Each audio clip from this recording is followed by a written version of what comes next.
यमुना में नहाते समय 2 मासूम बच्चों की पानी में डूबकर के दर्दनाक मौत हो गई। घटना की जानकारी होने पर परिवार में कोहराम मच गया। आगरा के थाना ट्रांस यमुना के अंतर्गत इस्लाम नगर टेढ़ी बगियार निवासी 2 बच्चे दोस्तों के साथ में यमुना नदी में नहाने के लिए चले गए थे, जहां पर नदी में डूबने से दोनों बच्चों की दर्दनाक मौत हो गई। यमुना नदी में डूबे दोनों बच्चे वाल्मीकि समाज के बताए जा रहे हैं। क्या सर जी, हम तो काम धरने वाले आदमी हैं। बच्चों को यही पता ही नहीं कितने कहाँ लेकर गए, खेलते कूदते रहे होंगे, पता नहीं नहाने लग गए कैसे हो गया। जमुना में पता है जब बच्चे डूब गए जमुना में, जब हम लोग भागे हैं ढूंढा ढकोरी करी है, नहीं कोई मतलब साधन मिला है। पुलिस भी आई थी, रात को टाइम ज़्यादा हो गया नहीं मिल पाए। सुबह फिर ढूंढा ढकोरी करी, जब मिट्टी मिली थी फिर 7 बजे करीब मिट्टी मिली है, 7 साढ़े 7 बजे 8 बजे। वाल्मीकि समाज का क्या वाल्मीकि समाज का क्या कहना है? समाज का क्या कहना भाई, आप जो कुछ करो सब आप ही करो। ड्यूटी लेकर गए थे मैं और मेरी बाइक। क्या करते हो? हॉस्पिटल में ड्यूटी करते हैं। कौन सा हॉस्पिटल में? उत्तम में। अच्छा, कब सूचना मिली आपको डूबने की? डूबने की तो मैं जब ड्यूटी से मैंने अपनी बाइक को भेज दिए घर पे, तो उसने खाना वाना बनाया तो उसने देखा तो अगर लाला नहीं है, तो 1-2 जन से पूछा कि लाला कहाँ, देखा था हमारा घर नहीं है। सब के लिए खेलने लग गया हुआ। फिर उन्होंने खाना वाना तैयार करा, फिर खाने के लिए उन्हें गई तो नहीं मिला। जब एक लेडीज़ बकरी चरा के आ रही वहाँ से यमुना से, तो उन्होंने कि 2 बच्चे यमुना में डूब गए। तो मेरी बाइक गई भाग के जाके, तो वहाँ पर उसके कपड़े मिले। उन्होंने मेरे पास पहुँच दिया 6 बजे। फिर मैं 6 बजे जाके देखा तो बहुत ढूंढना नहीं मिला। सुबह कितने बजे बॉडी मिली? सुबह 7 बजे। समाज क्या कह रहे हैं? आपको बता दें कि इस्लाम नगर टेढ़ी बगियार के सत्यपाल प्रकाश और ऋतिक पुत्र विजयपाल दोनों के साथ दोस्तों के साथ में यमुना नदी में नहाने के लिए गए थे कि वह नदी में डूब गए। काफ़ी समय तक जब बच्चे घर नहीं पहुंचे तो परिजनों ने बच्चों की खोजबीन शुरू की। बताया जा रहा है कि यमुना नदी की ओर से बकरी चराकर लौट रही एक महिला के द्वारा उन्हें दोनों बच्चों के यमुना नदी में डूबने की जानकारी दी। आनन फानन में परिजन जब यमुना नदी पर पहुंचे तो बच्चों के कपड़े नदी के किनारे रखे मिले। कपड़ों के आधार पर परिजनों ने बच्चों के शवों की शिनाख्त की और घटना की जानकारी स्थानीय पुलिस को दी। पूरी रात पुलिस के द्वारा शवों की तलाश करने के बावजूद भी दोनों बच्चों के शव नदी में से नहीं निकाले जा सके। सुबह पुलिस ने दोनों बच्चों के शवों को नदी से बाहर निकाला और पंचायतनामा भरने के बाद में पोस्टमार्टम के लिए भेज दिया। कल 15 जून का मामला है। तो कल ये घटना लगभग 12 बजे की है।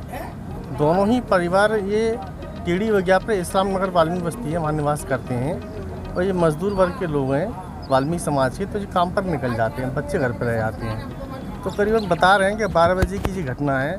तो बच्चों के साथ में ये बच्चे चले गए वहाँ पर, जो देखने वाले बता रहे हैं कि करीब 12 बजे घटना। लेकिन इन लोगों को शाम लगभग 6 बजे इनको सूचना मिली है। तो उसके बाद में पुलिस द्वारा काफ़ी प्रयास किया ढूंढने का, लेकिन सब प्राप्त नहीं हुए हैं।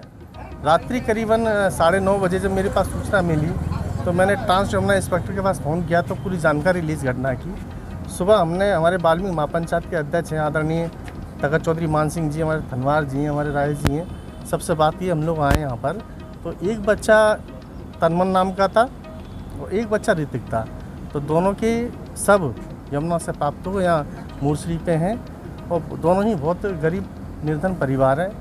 हम अभी आज 13वां दिन है, आप लोग की संज्ञान में है, आज 13वां दिन है। आज 16 जून है। 13 दिन पूर्व ये घटना हुई थी, ये 3 जून को। उसमें भी वाल्मीकि समाज के और 4 बच्चे काल के गाल में समा गए थे। पता नहीं कुदरत का क्या ये वो है वज्रपात कि बार बार इस समाज को झेलना पड़ रहा है। तो बहुत दुख की घड़ी है। हम शासन प्रशासन से ये मांग करेंगे और पीड़ित परिवार के साथ पूरा हम कंधा मिलाकर इनके साथ लड़ाई लड़ेंगे कि जिस प्रकार से उन 4 परिवारों को तो 3 जून को घटना हुई थी यमुना में, उनको जो आर्थिक सहायता मिली है, उनको जो सहयोग मिला है, इसी प्रकार से इनको भी सरकार द्वारा आर्थिक सहायता मिले, इसके लिए हम पूरा प्रयास वाल्मीकि महापंचायत वाल्मीकि समाज के लोग हम करेंगे। क्या लगता है ये घटना हुई है या कोई अप्रिय घटना है? क्या आशा है, क्या मानते हैं आप? देखिए, ये तो कुदरती जानती है, लेकिन इसकी जांच भी हम कराएंगे। जांच का भी विषय है, ऐसा नहीं है, क्योंकि बच्चे छोटे हैं, 11 साल के 10-11 साल के बच्चे हैं, वो वहाँ क्यों जाएंगे? तो ये भी एक शंका के ओर इशारा करता है। तो इसके लिए हम जांच की मांग करेंगे कि इसका निष्पक्षता से जांच हो, ये एक कुदरती हादसा हुआ है या कोई साजिश षड्यंत्र रची गई है इसके प्रति भी, इसकी हम जांच कराएंगे।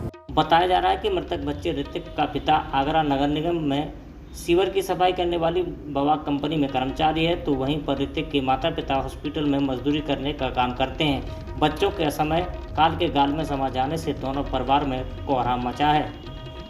घटना है 3 तारीख की थी, जून की 1 कल की है। दोनों ही बच्चे अंधे बेचारे और बच्चों सब में शौक पे आगे चले गए और उनके संग ये घटना हो गई। बहुत निर्धन परिवार है, ये सब परिवार कामों पर गए हुए थे अपने, और काम के बाद ये घटना हो गई। जब घर पे आए तो बच्चे नहीं मिले, तो ढूंढना बेचारों ने, पर ढूंढने के बाद नहीं मिले। वहाँ पर जमुना में डूब गए हैं, तो रात को नहीं मिली है। ये बॉडी सुबह मिली है, मोरछली में आपके साथ मौजूद है। इनको सरकारी सहायता मिलनी चाहिए। कितने बजे लाए थे मोर्ची? मोरछली साहब 9 बजे आए साहब। पोस्टमार्टम हो गया? हाँ, पोस्टमार्टम की तैयारी चलती है, बहुत सब हो रही है। वहीं बच्चों की यमुना नदी में डूब के मरने की सूचना पर वाल्मीकि महापंचायत के अध्यक्ष तक चौधरी मान सिंह, बसपा के पूर्व जिला अध्यक्ष रविंद्र पारस सहित बड़ी संख्या में वाल्मीकि समाज के लोग पोस्टमार्टम गृह पर पहुंच गए, जहां पर उन्होंने पीड़ित परिजनों से सांत्वना देते हुए मृतक परिजनों को मुआवजे की मांग प्रशासन से की।